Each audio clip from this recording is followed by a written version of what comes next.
누가복음 16장 1절에서 13절 해고 통지받은 청지기라는 제목으로 공부하겠습니다. 요 비유인데 두 파트로 이렇게 좀 나눠져 있어요. 1절에서 8절, 그 다음에 9절에서 13절. 전반부 뭐 이렇게 많지 않으니까 요건 같이 읽도록 하죠. 1절에서 8절 읽습니다. 또한 제자들에게 이르시되 어떤 부자에게 청지기가 있는데 그가 주인의 소유를 낭비한다는 말이 그 주인에게 들린지라. 주인이 그를 불러 이르되 내가 네게 대하여 들은 이 말이 어찌 됨이냐. 내가 보던 일을 셈하라. 청지기 직무를 계속하지 못하리라 하니 청지기가 속으로 이르되 주인이 내 직분을 빼앗으니 내가 무엇을 할까? 땅을 파자니 힘이 없고 빌어 먹자니 부끄럽구나. 내가 할 일을 알았도다. 이렇게 하면 직분을 빼앗긴 후에 사람들이 나를 자기 집으로 영접하리라 하고 주인에게 빚진 자를 일일이 불어다가 먼저 온 자에게 이르되 내가 내 주인에게 얼마 빚졌느냐. 말하되 기름 100말이니이다. 이르되 여기 네 증서를 가지고 빨리 앉아 50이라 쓰라 하고 또 다른 이에게 이르되 너는 얼마 빚졌느냐. 이르되 밀 100석이니이다. 이르되 여기 네 증서를 가지고 80이라 쓰라 하였는지라. 주인이 이 옳지 않은 청지기가 이를 지혜 있게 하였으므로 칭찬하였으니 이 세대 아들들이 자기 시대에 있어서는 빛의 아들들보다 더 지혜로움이니라. 보통 불의한 청지기 비유 이렇게 얘기를 하죠. 근데 저는 해고 통지받은 청지기라 제목을 달았습니다. 자, 한 청지기가 그의 주인에게서 맡은 주인의 소유예요. 막 낭비하고 있었어요. 횡령을 했든지 뭘 했든지 온통 주인에게 손해만 되는 일만 하고 있었습니다. 이제 주인이 이를 알게 되죠. 즉시 그를 해고를 시켜버립니다. 그 주인에게 그 해고 통보를 받은 이 청지기가 이제 갑작스러운 일 앞에서 막막한 거예요. 해먹은 게 그거밖에 없는데 갑자기 그 해고를 이제 통지를 받은 거죠. 앞으로 살아갈 일이 이제 막막한 거예요. 기술이 있던 것도 아니고 다른 일을 해본 적이 없어요. 이제 난감하죠. 이제 곰곰이 이제 생각하는 가운데 이렇게 하면 되겠구나. 그래서 4절을 보세요. 내가 할 일을 알았도다. 이건 생각해 본 적이 없는 거예요. 언제 이 생각이 됐느냐? 해고 통지 받고 이 생각을 하게 된 거예요. 이제 그 절박한 긴급한 상황 속에서 내가 할 일을 알았대요. 뭐냐? 그 일이 참 걸작이에요. 그러니까 주인의 소유 가지고 이제 이렇게 고리대금업을 했는지 빌려준 주인에게 빚진 자들을 일일이 이제 통보를 해서 좀 오라고 합니다. 그래 놓고 먼저 온 사람들 이제 차례대로 이제 상담을 해요. 당신은 우리 주인에게 얼마 빚졌어요? 5억 빚졌습니다. 그렇습니까? 힘들겠네요. 해놓고 그 차용 증서에다가 5억 지우고 3억으로 했어요. 그러니 이 사람이 이게 농담이야 뭐야 헷갈리겠죠. 적으라고. 이거 갑자기 하늘에서 복이 떨어져도 이런 복이 어디 있어요? 그 3억 적었어요. 그 다음에 다음 사람이 왔어요. 당신은 주인에게 얼마 빚졌어요? 5천만 원 빚졌습니다. 1,000만 원 적으세요. 에? 1,000만 원을 했던게 4천만 원 없게 해줄 테니까. 이렇게 했어요. 자, 이런 식으로 이제 한 거예요. 자, 이 소식을 주인이 다 들었어요. 근데 희한한 게 그러니까 이 청지기도 희한하지만 이 주인도 또 걸작이에요. 여기서 보니까 8절에 이 청지기가 이렇게 안 했어요. 앞에 수식어가 있죠. 옳지 않아요. 이거는 그냥 안 옳은 거, 그래서 불의한 청지기라고 얘기하는 거예요. 옳지 않아요. 이 청지기가 하는 짓이. 그 전에도 그랬고 그 이후에도 그랬고 이놈은 인간 말종 같은 놈이에요. 근데 이를 지혜 있게 하였으므로 칭찬했대요. 그러니까 주인도 그러니까 둘 골 때리는 사람들이 만나서 일이 벌어진 거예요. 그러니까 자신에게 손해를 끼쳤으면 그래서 해고를 했는데 해고한 후에 더 손해를 끼친 거죠.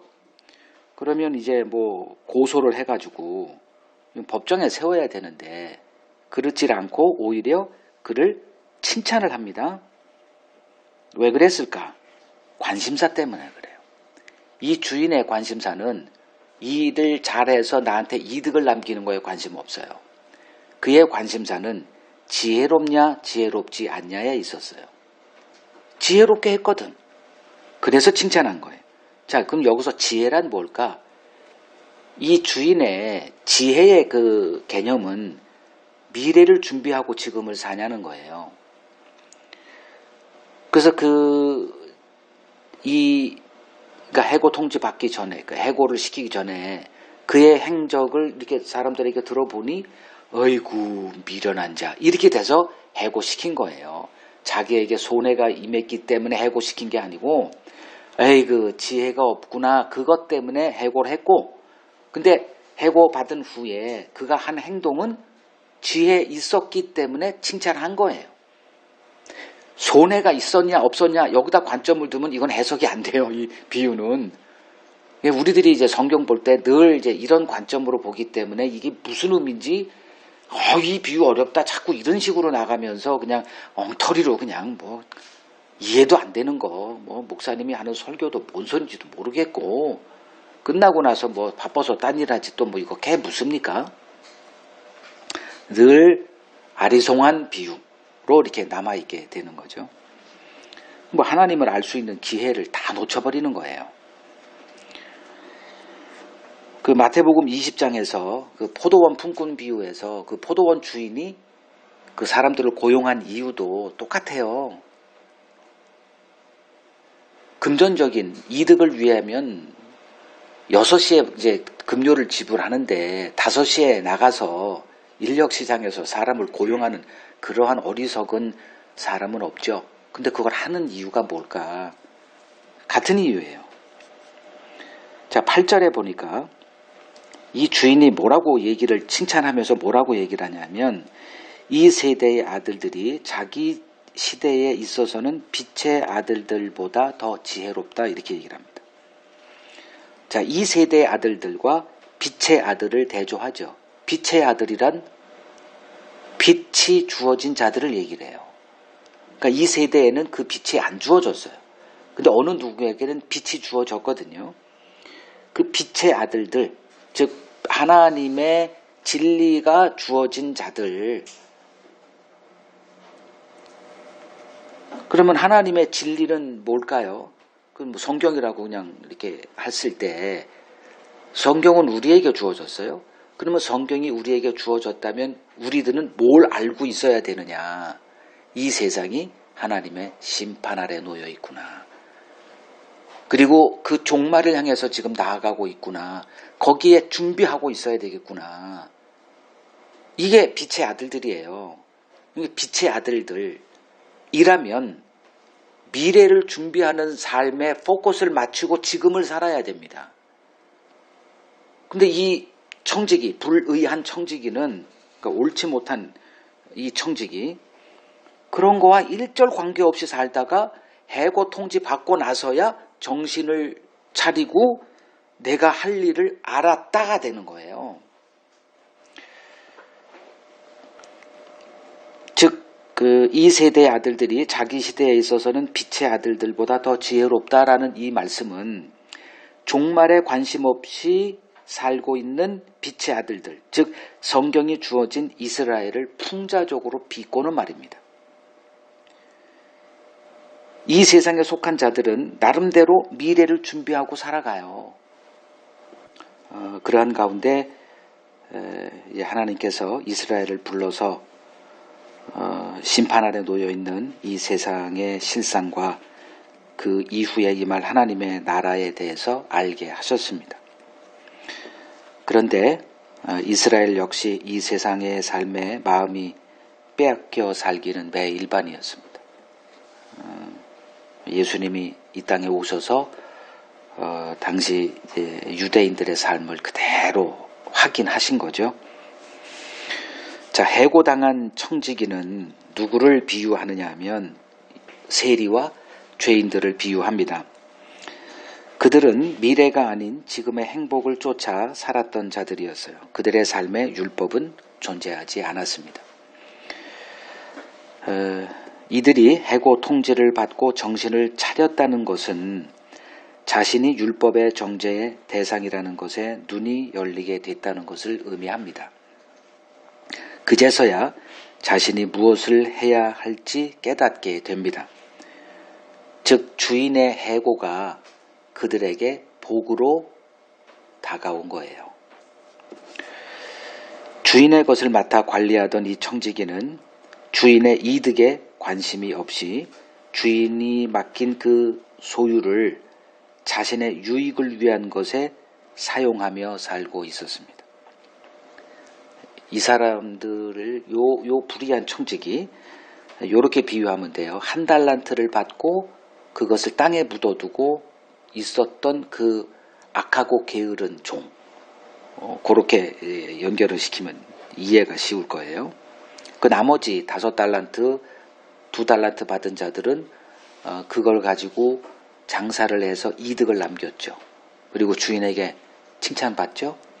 이득은 누구를 위한 이득이냐 하면 주인을 위한 이득이지 자기의 이득이 아니에요. 근데 이 악한 종, 게으르고 악한 종은 게을렀다는 것은 주인의 이득을 얻는데 게을렀다는 거지 우리 삶에는 굉장히 성실합니다. 그래서 그 부지런하다는 것, 성경이 말하는 것, 게으르다는 것, 성경이 말하는 것, 이게 다 이 땅에서의 그 개념으로 해석했다가는 오판해요. 그 게으른 자도 자기 유익을 위해서는, 자기의 기쁨을 위해서는 엄청나게 부지런합니다. 그러니까 어느 날 이제 주인에게 해고 통지서를 이제 받게 되죠. 그러니까 하나님이 기대하신 열매를 맺지 못하고 약속의 땅에서 쫓겨난 이스라엘 같은 경우에요. 그 이제 바벨론에 쫓겨났을 때 그 자리에서 이제 하나님이 우리에게 뭘 원하셨는가가 이제 깨달아지죠. 그리고 하나님을 찾게 되고 이제 하나님께로 돌아오게 되는 그거와 같은 거죠. 그 해고 통지서를 받고 나서야 이제 정신을 차리고 자신의 미래를 준비하는 자가 이제 된 겁니다.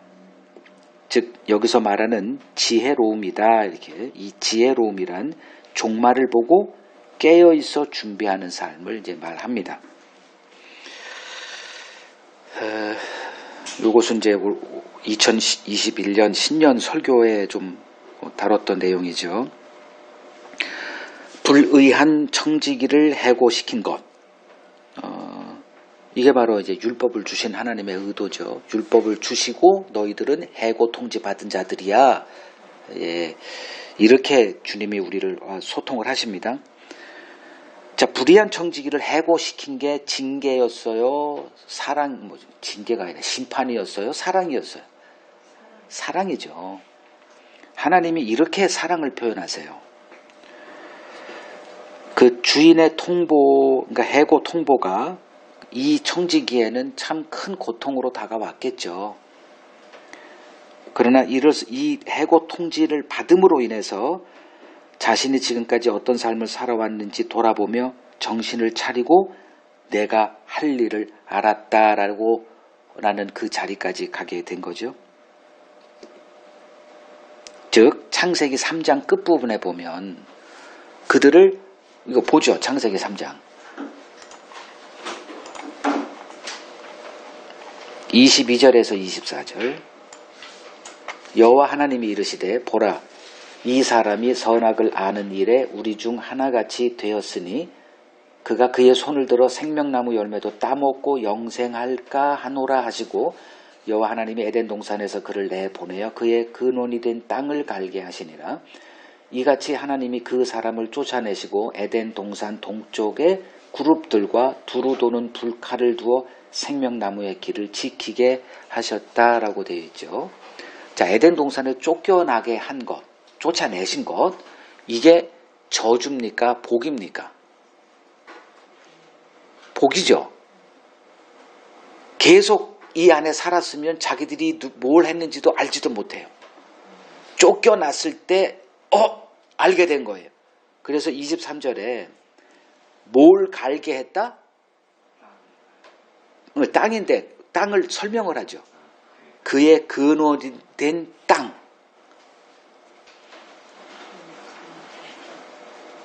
인간이 근원이 뭐예요? 흙이잖아요. 그걸 갈고 없는 거예요. 기경을 하는 거예요.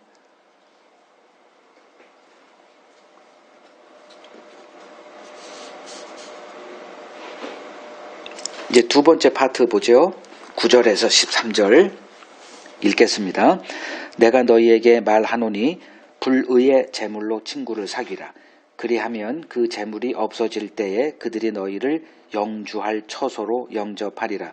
지극히 작은 것에 충성된 자는 큰 것에도 충성되고 지극히 작은 것에 불의한 자는 큰 것에도 불의하니라. 너희가 만일 불의한 제물에도 충성하지 아니하면 누가 참된 것으로 너희에게 맡기겠느냐. 너희가 만일 남의 것에 충성하지 아니하면 누가 너희의 것을 너희에게 주겠느냐. 집 하인이 두 주인을 섬길 수 없나니 혹 이를 미워하고 저를 사랑하거나 혹 이를 중히 여기고 저를 경히 여길 것임이니라. 너희는 하나님과 재물을 겸하여 섬길 수 없느니라. 교회는 해고 통지받은 이 불의한 청지기들로 모여야 합니다. 내가 하나님의 심판 아래 놓여 있는 죄인이라는 것에 눈이 열렸을 때 비로소 종말을 대비하는 자로 살 수 있게 됩니다. 그때 자신에게 필요한 것이 돈이 아니라 자신을 영주할 처소로 인도할 친구라는 사실에 눈이 열리게 됩니다. 영주할 처소라는 것은 이제 아버지의 집, 즉 천국을 의미하죠.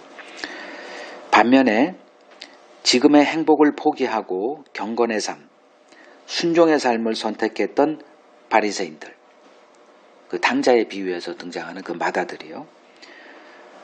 이들은 회개를 요구하는 주님의 말씀을 이해하지 못합니다. 그들은 한 번도 해고 통지받은 청지기의 자리에 서본 적이 없는 자들입니다. 이런 자들의 마음을 성경은 굳은 마음이다 라고 말합니다. 이러한 마음에 하나님의 말씀이 능력으로 역사할 수가 없습니다. 자신의 죄를 보며 애통하고 두려움에 떠는 자들의 마음에서만 하나님의 말씀이 능력으로 역사합니다.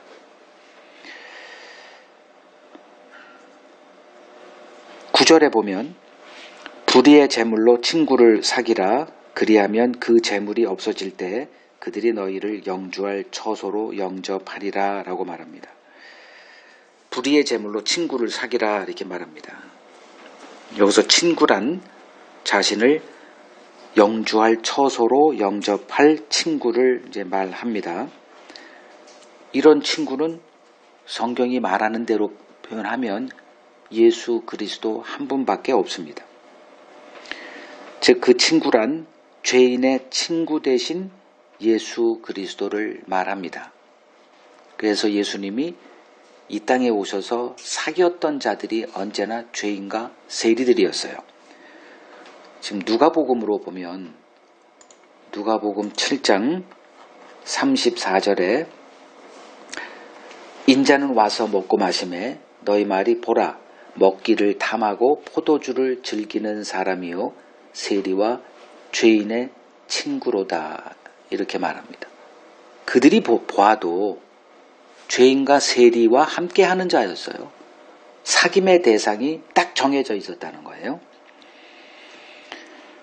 그러니까 거룩하신 하나님 앞에 우리를 인도할 분은 예수 그리스도 한 분뿐입니다. 자, 11절을 보면 너희가 만일 불의한 재물에도 충성하지 아니하면 누가 참된 것으로 너희에게 맡기겠느냐 이렇게 말합니다. 결국은 이 비유는 재물과 관련된 비유다 이렇게 말할 수가 있죠. 자, 불의한 재물에 충성된 자란 자신에게 의가 없음을 깨닫고 예수님을 친구로 사귄 자를 말합니다. 신자는 그를 얻고자 자신의 모든 것을 내어놓는 자들을 말합니다. 그래서 마태복음 13장 44절을 보면 천국은 마치 밭에 감추인 보화와 같으니 사람이 이를 발견한 후 숨겨두고 기뻐하며 돌아가서 자기의 소유를 다 팔아 그 밭을 샀느니라 이렇게 말합니다. 그러니까 그 천국을 유업으로 받을 자들은 보화 개념이 바뀌었어요. 밭에 감추인 보화, 이것은 이 세상은 그 보화를 보화로 안 여겼기 때문에 버렸죠. 그래서 땅에 이렇게 버려진 이 세상은 쓰레기라 하는 것이 그의 눈에는 보화로 다가오는 자들이에요. 근데 그게 얼마나 가치 있는 보화냐 하면 자기의 모든 소유과 맞바꿀 수 있는 보화로 보이니까 그렇게 했겠죠. 그들이 누구냐? 이렇게 이 세상이 쓰레기로 취급해서 버려버린 그것을 자기의 모든 소유로 맞바꿀 수 있는 보화로 여기는 자. 여기서 감추인 보화가 그리스도를 얘기하지 않습니까? 그리스도를 얻고자 모든 것을 다 내어놓을 수 있는 자는 누구라는 거예요? 이 비유를 통해서 보면 해고 통지받은 자예요.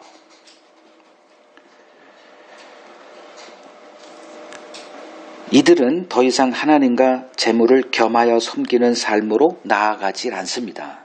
왜냐하면 가치관이 바뀌었기 때문에 그래요. 그 이유는 그 무엇으로도 천국에 갈 수 없는 나를 천국으로 인도할 친구를 만났기 때문입니다. 이들은 더 이상 자신의 유익을 위한 삶이 아닌 주님의 음성을 듣고 그분의 기쁨을 위해 자신을 내어드리는 삶으로 그것이 기쁨으로 이렇게 되어지는 삶을 살아가는 자들입니다. 굳은 마음이 하나님의 은혜 가운데 부드러운 마음으로 변화된 자들입니다. 교회가 서 있어야 할 자리는 해고 통지받은 청지기의 자리입니다. 이 자리에 서 있는 자만이 자신을 영주할 처소로 영접할 친구와의 사귐에 마음을 두고 살아갈 수 있습니다. 요한 1서 1장 3절을 보면 교회의 관심사가 무엇이겠는가가 이제 보여져요. 우리가 보고 들은 바를 너희에게도 전함은 너희로 우리와 사귐이 있게 하려 함이니 우리의 사귐은 아버지와 그의 아들 예수 그리스도와 더불어 누림이라 이렇게 말합니다. 그리고 이제 요한일서 밑으로 쭉 가면 이 그리스도와의 사귐이 가능한 자들이 누구인가 그 기록이 되어 있죠. 그리고 8절에 우리가 죄 없다 말하면 그를 속이고 또 진리가 우리 속에 있지 않다. 이 마다들의 자리에 서면 그리스도와의 사귐은 불가능하다는 거예요. 해고 통지받은 그 청지기의 자리에 있을 때만 그리스도와의 사귐이 가능하다. 그 얘기를 지금 요한 1서 1장에서 이렇게 말하고 있는 겁니다. 그 해고 통지받은 자들이기에 이 세상의 삶에 반드시 필요한 재물을 그 친구를 사귀는 일에 사용할 수 있게 됩니다. 이 일을 하나님이 하십니다. 교회는 이 하나님의 생명의 은혜에 붙들려 사는 자들입니다. 이들은 전혀 다른 것을 소망하며 사는 자들입니다.